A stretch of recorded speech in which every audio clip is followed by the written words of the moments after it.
Oke, welcome back my YouTube channel Rina. Kali ini kita bakal bahas materi akuntansi perpajakan bab 2. Aspek fiskal atas aset lancar, kas, setara kas, dan investasi pada efek tertentu. Kas dan setara kas. Kas adalah uang tunai yang langsung dapat dipakai kapan saja tanpa dibatasi tanggal pencairannya. Contoh uang kertas dan logam, saldo rekening giro di bank. Setara kas, setara kas itu investasi jangka pendek bersifat sangat liquid, mudah dicairkan menjadi kas dan jatuh tempo kurang lebih 3 bulan. Contohnya, deposito jangka pendek, deposito 1 bulan. Surat berharga jangka pendek, sertifikat Indonesia SBI yang jatuh tempo 1-2 bulan, reksadana pada pasar uang yang dapat dicairkan. Konsep pembukuan tabungan. Pembukuan tabungan adalah pencatatan transaksi keluar masuk tabungan baik untuk pribadi maupun perusahaan. Prinsip dasarnya setoran, menabung saldo tabungan dan bertambah.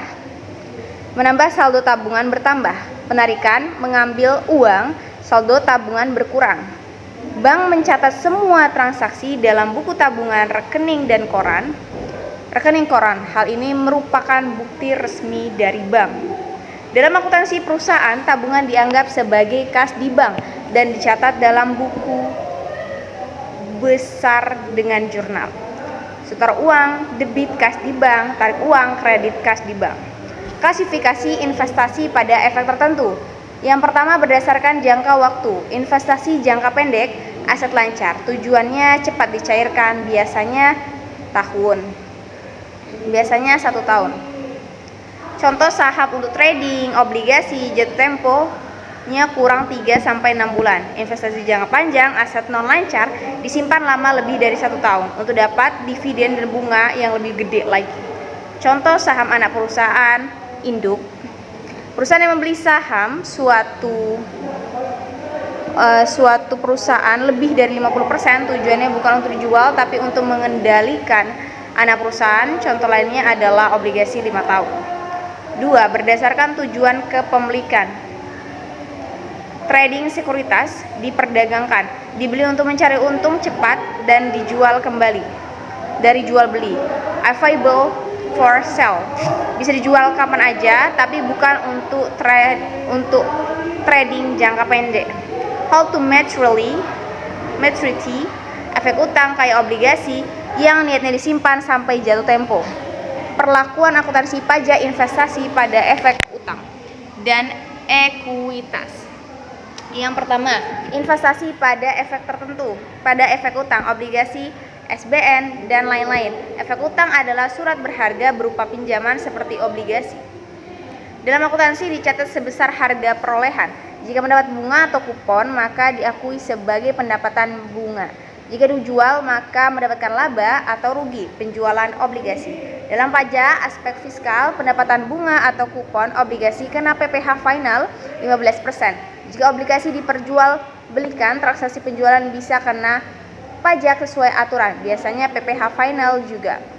2. Investasi pada efek ekuitas saham. Dalam akuntansi dicatat sebesar harga beli saham.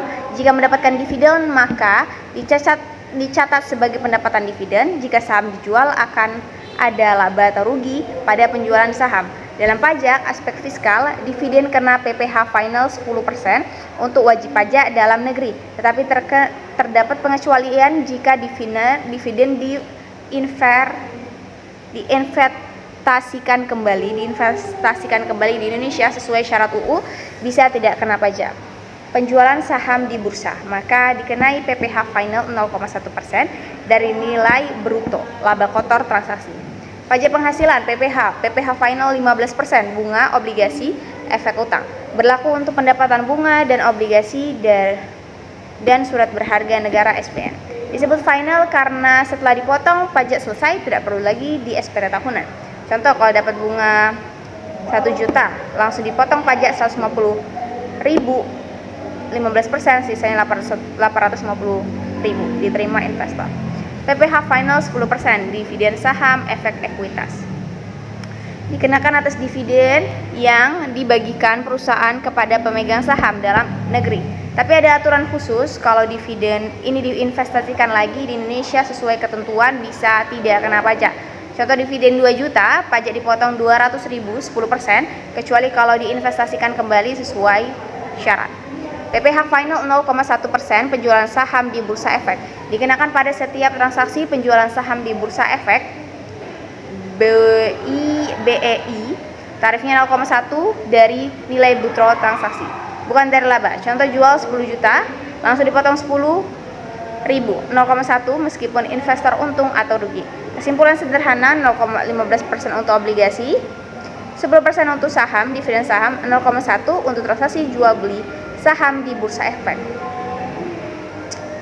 Kesimpulannya, dari dan pembahasan ini bisa dipahami bahwa kas dan setara kas adalah aset lancar yang paling liquid dan siap digunakan.